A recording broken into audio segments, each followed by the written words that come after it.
warahmatullahi wabarakatuh. Senang dan bahagia bisa kembali hadir bersama pemirsa semuanya di acara kesayangan kita. Di mana lagi kalau bukan di Bincang Pengawasan. Ya, dan pagi hari ini kita kedatangan narasumber kita yang super duper ganteng. Ya, siapa lagi kalau bukan Bapak auditor kita yang satu ini, Bapak Abdul Aziz Nur. Assalamualaikum Pak Aziz. Waalaikumsalam warahmatullahi Mbak Aini.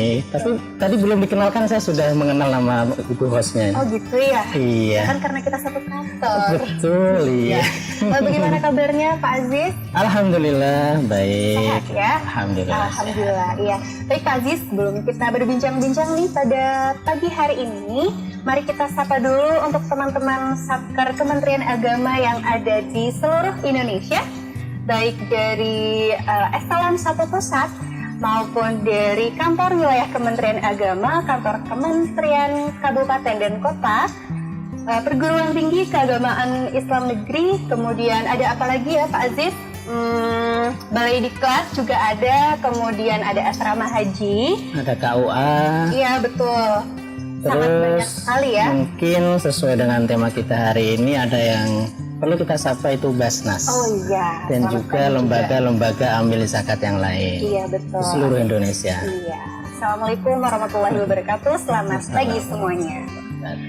Oke baik, dan pada pagi hari ini kita akan mengupas tuntas seputar audit syariah. Sebelum kita mengupas tuntas audit syariah, alangkah baiknya nih kita kenalan dulu atau mengenal lebih dekat dengan sosok narasumber kita pada pagi hari ini. Pak Aziz, kan kita sudah kenal lama ya? Nggak kenal lama juga ya? Lumayan. Lumayan ya. Kalau boleh tahu Pak Aziz ini aslinya sebenarnya dari mana ya?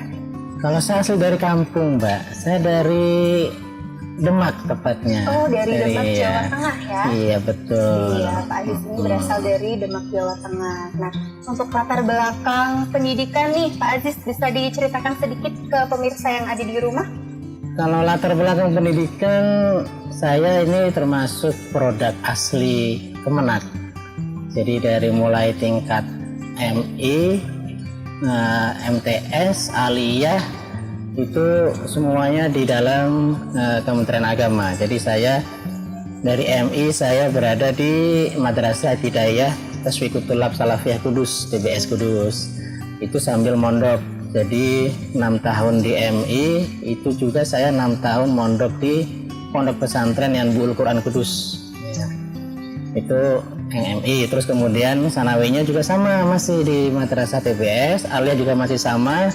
Jadi memang mungkin saya tipikal termasuk orang yang ini ya, tidak bisa berpindah ke lain hati. Oh, nggak bisa move on ya dari Kementerian Agama ya? Betul. Iya, tapi Pak Aziz ini adalah salah satu produk dari madrasah. Iya. Iya. Bahkan saya kuliah, alhamdulillah saya kuliah di Universitas Al Azhar Mesir, itu pun beasiswa dari Kementerian Agama juga. Oh, alhamdulillah luar biasa sekali ya. Iya. Bapak auditor kita yang satu ini, yang kebetulan Bapak Abdul Aziz ini adalah salah satu dari sekian auditor syariah yang ada di Inspektorat Jenderal Kementerian Agama. Nah, bisa diceritakan nggak sih Pak Aziz, bedanya auditor biasa dengan auditor syariah itu apa? Wah, kalau kita berbicara perbedaan auditor biasa dengan auditor syariah itu sekilas saja ya. Kalau sekilas saja itu sudah beda. Ya, kalau sekarang itu kan biasanya sekarang itu kan kita sedang lagi boomingnya yang syar'i ya. Ada namanya hijrah. Tapi bukan berarti ini auditor yang hijrah. Jadi auditor syariah itu bukan auditor yang hijrah dari auditor konvensional ke syariah, bukan. Jadi maksud daripada auditor syariah ini memang sedikit berbeda dengan auditor syariah yang ada di negara kita yang selama ini mengaudit lembaga keuangan syariah atau LKS. Jadi kalau selama ini kan LKS itu diaudit secara syariah oleh auditor atau dalam hal ini itu adalah akuntan syariah. Nah, kalau kita ini berbeda karena kita tidak mengaudit LKS, tetapi yang kita audit itu adalah lembaga-lembaga zakat. Jadi ini khusus, sangat berbeda. Dan ini merupakan yang pertama kali, bisa jadi mungkin ini yang pertama kali ada di Indonesia atau mungkin bisa jadi di Asia Tenggara. Wah. Bisa jadi, meskipun memang yang kami dengar di Malaysia juga sudah ada audit syariah, tapi sampai sejauh ini kami belum mendapatkan gambaran secara utuh terkait dengan audit syariah terhadap lembaga-lembaga zakat yang ada di Malaysia. Begitu, itu sedikit perbedaannya. Sedikit perbedaannya ya menyesuaikan dengan zaman. Oh iya, tuntutan zaman juga betul, ya. karena kan sekarang, apalagi sekarang lembaga-lembaga filantropi seperti lembaga-lembaga ambil zakat dan juga yang lain itu kan sangat begitu banyak menjamur di Indonesia. Jadi kalau tidak kita awasi, tidak kita monitoring, tidak kita kendalikan bareng-bareng, itu kita khawatirkan itu dana umat akan disalahgunakan. Iya, betul Iya. sekali. Nah, kira-kira ini untuk syaratnya menjadi auditor syariah itu ada syarat tersendiri nggak sih gitu dibandingkan dengan auditor yang tanpa gelar syariahnya? Iya. Jadi sebelum kita masuk kepada syarat menjadi auditor syariah, itu kita buka dulu ya di undang-undangnya, di Undang-Undang 23 tahun 2011 tentang pengelolaan dana zakat, yang kemudian ada turunannya berupa peraturan pemerintah nomor 14 tahun 2014. Di situ disebutkan bahwa pengelolaan dana zakat itu harus diaudit syariat dan audit keuangan. Audit syariat ini dilakukan oleh kementerian yang bergerak di bidang keagamaan, dalam hal ini Kementerian Agama. Sedangkan audit keuangan dilakukan oleh akuntan publik. Kalau akuntan publik ini berarti mengacunya nanti itu kepada PSAK 109 tentang kesesuaian syariah, akuntansi syariah. Nah, karena di PP ini sudah disebutkan bahwa yang melaksanakan audit syariah ini adalah Kementerian Agama, maka berarti yang punya wewenang untuk melaksanakan audit syariah ya hanya Kementerian Agama. Dalam hal ini Menteri Agama juga sudah menerbitkan PMA 41 tahun 2016 terkait pengawasan di lingkungan Kementerian Agama, bahwa salah satu tugas daripada Inspektorat Jenderal Kementerian Agama itu adalah melaksanakan fungsi pengawasan dan audit. Salah satunya adalah audit syariah. Ini memang sedikit berbeda mungkin yang dipahami teman-teman ya. Karena kalau di PMA 42 tahun 2016 terkait struktur organisasi Kementerian Agama, itu memang di Bimas Islam itu terdapat subdit pengawasan dan audit syariah. Tetapi yang perlu digarisbawahi bahwa Direktorat Jenderal Bimas Islam itu fungsinya adalah melakukan pengawasan terhadap lembaga zakat dan juga melaksanakan fungsi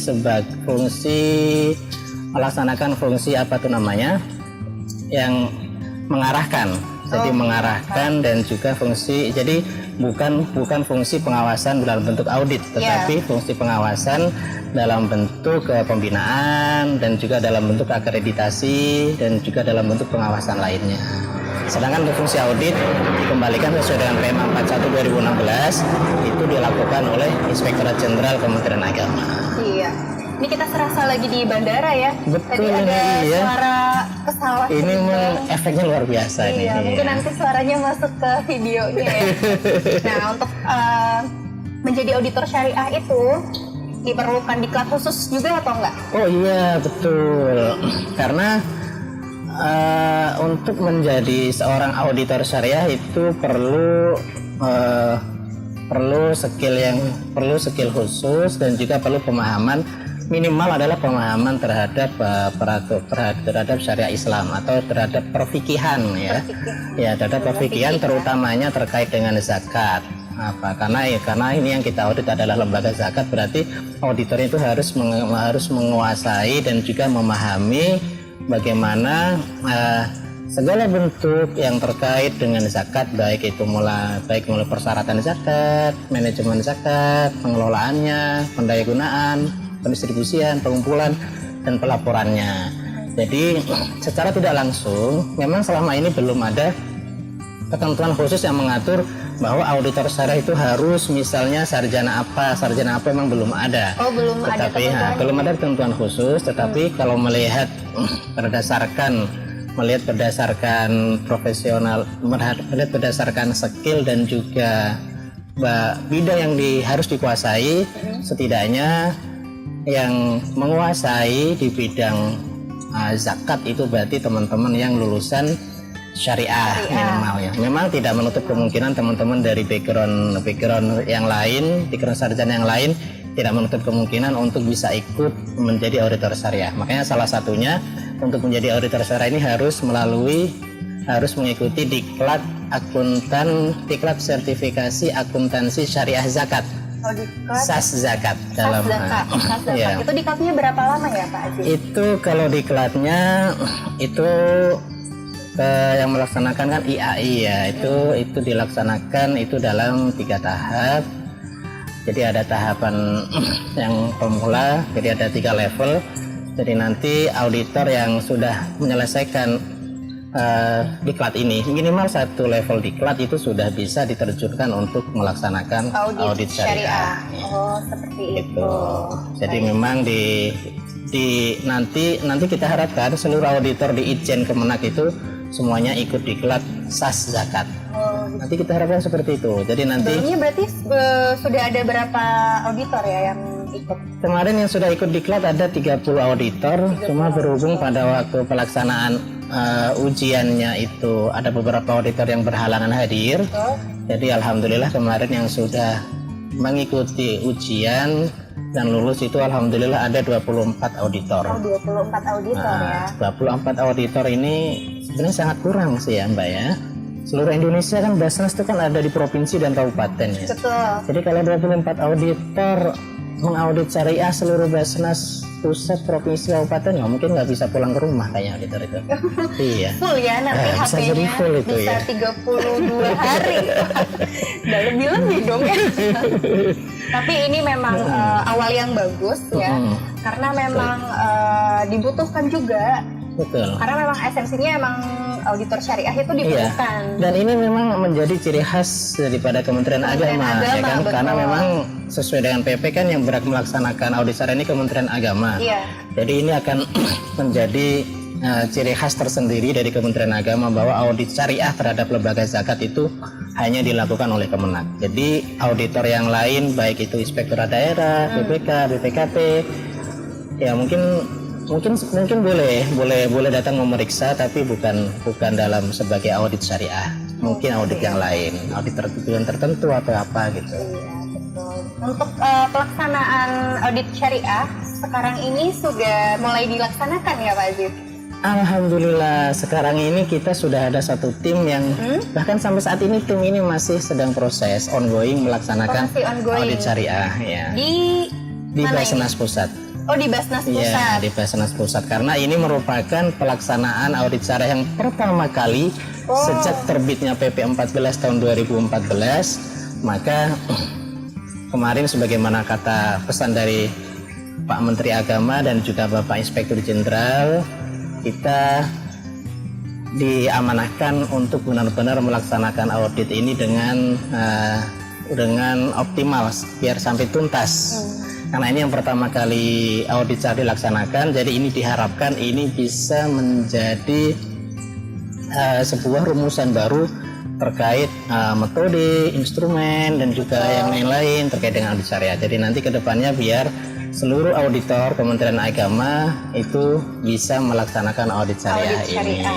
Syukur-syukur nanti mungkin bisa jadi mungkin di beberapa Basnas dan daerah dan juga LAS, syukur-syukur nanti mungkin bisa juga kita ikutkan diklat minimal menjadi pengawas syariah. Oh, ya. Jadi bisa diikut sertakan dari bisa. Seperti itu karena mereka juga ikut diklat juga ya. Betul, karena kan juga sebenarnya pengawas syariah itu dibutuhkan di setiap lembaga filantropi zakat. Jadi di setiap Basnas dan juga LAS itu kita butuhkan ada Dewan Pengawas Syariah. Ya. Soalnya kalau tidak ada Dewan Pengawas Syariah kan tidak bisa mengandalkan kita. Betul. Kita kan orangnya sedikit. Bisa jadi nanti kita datang ke misalnya ke Basnas Kulon Progo itu bisa jadi 5 tahun sekali nanti itu. Kan kalau ada Dewan Pengawas Syariah itu sangat terbantu. Iya. Nanti insya Allah kita akan bersinergi dengan, kita akan membantu mengajak teman-teman dari Basnas daerah dan LAS untuk bersama-sama nanti kita belajar tentang pengawasan syariah. Nah, kira-kira kisi-kisinya nih untuk pada saat pelaksanaan audit syariah ini, yang diaudit itu apa sih? Apa ya? Mungkin satker-satker di daerah ya, apalagi ini khususnya Basnasnya mungkin ya, yang memang satker yang khusus diaudit syariah ini. Menurut Kak, apa sih sebenarnya yang diaudit itu apa aja gitu? Mungkin bisa sedikit berbagi kisi-kisi. Bisa. Kalau kita kan insya Allah prinsip kita terbuka ya. Kita akan saling berbagi ilmu dan sebisa mungkin nanti seluruh teman-teman di daerah di bawah juga semua bisa melaksanakan fungsi daripada audit syariah ini bareng-bareng. Iya, kan fungsi konsultasinya kan juga ada kan ya? Betul, iya. Jadi kalau audit syariah itu pertama kan perlu kita petakan dulu, perlu kita ketahui siapa yang diaudit gitu kan. Nah, kalau yang diaudit itu kan jelas, jadi Basnas pusat, Basnas provinsi, Basnas daerah, kabupaten atau kota, dan juga lembaga-lembaga amil zakat baik itu skala nasional, skala provinsi maupun skala kabupaten. Sebentar dipotong. Total semua jumlah Basnas ada berapa sih kalau boleh tahu? Kalau totalnya malah saya lupa nih Mbak. Banyak ya? Betul, saking banyaknya. Jadi hampir sama dengan jumlah Kementerian Agama. Jumlah satker di Kementerian Agama. Oh. Jadi minus madrasah ya. Iya. Nah, gitu. Jadi hampir sama. Memang tidak semua kabupaten ada basnasnya seperti di daerah-daerah di daerah-daerah teman-teman kita agama yang lain itu memang tidak ada basnas. Tapi insya Allah seluruh provinsi sudah ada. Nah, yang kita audit itu apa? Jadi karena ini terkait kita melakukan audit syariah atas pengelolaan dana zakat. Berarti yang kita audit itu pertama adalah kita mengaudit pengelolaan pengumpulan dana zakat. Kemudian kedua kita mengaudit pendistribusian atau penyaluran dana zakat. Kemudian ketiga kita mengaudit manajemen dari organisasi atau lembaga tersebut. Jadi baik dari segi penataan organisasi, terus juga penataan SDM-nya, dan juga aturan-aturan internal organisasi. Kemudian yang terakhir kita mengaudit laporan pengelolaan dana zakat. Ini tidak hanya dana zakat saja, juga ada dana infak, sedekah, dan dana sosial keagamaan lainnya. Jadi kita mengaudit apakah ini telah sesuai dengan kaidah-kaidah syariat Islam. Dalam hal ini memang syariah ini yang kita jadikan dasar dan acuan adalah fikih yang telah yang dalam hal ini beberapa keputusan fikih ini yang telah dikeluarkan oleh baik Kementerian Agama atau pemerintah, terus juga Majelis Ulama Indonesia, Fatwa MUI, ataupun fatwa-fatwa dari lembaga-lembaga fatwa dari organisasi ormas seperti NU, Muhammadiyah, terus Persis, Al-Wasliyah, dan lain-lain. Selama itu memang sudah ada fatwa-fatwa yang sudah terlembagakan, maka itu bisa kita jadikan acuan untuk melaksanakan zakat sesuai dengan kaidah-kaidah syariat. Ya, karena menurut saya ini kan karena berhubungan dengan hukum fikih ya, ini kan sangat-sangat harus hati-hati sekali gitu. Apalagi ini juga bukan duit sembarangan. Betul, ini kan dana umat ya. Dana umat betul ya. Sekali pemirsa. Jadi kalau uang umat harus kembali kepada umat. Jadi tidak boleh ada uang yang mengendap di rekening. Jadi kalau dana zakat itu berbeda dengan misalnya APBN atau APBD. Jadi kalau dana zakat itu prinsipnya harus segera kita salurkan. Tidak boleh ada saldo pada akhir tahun anggaran.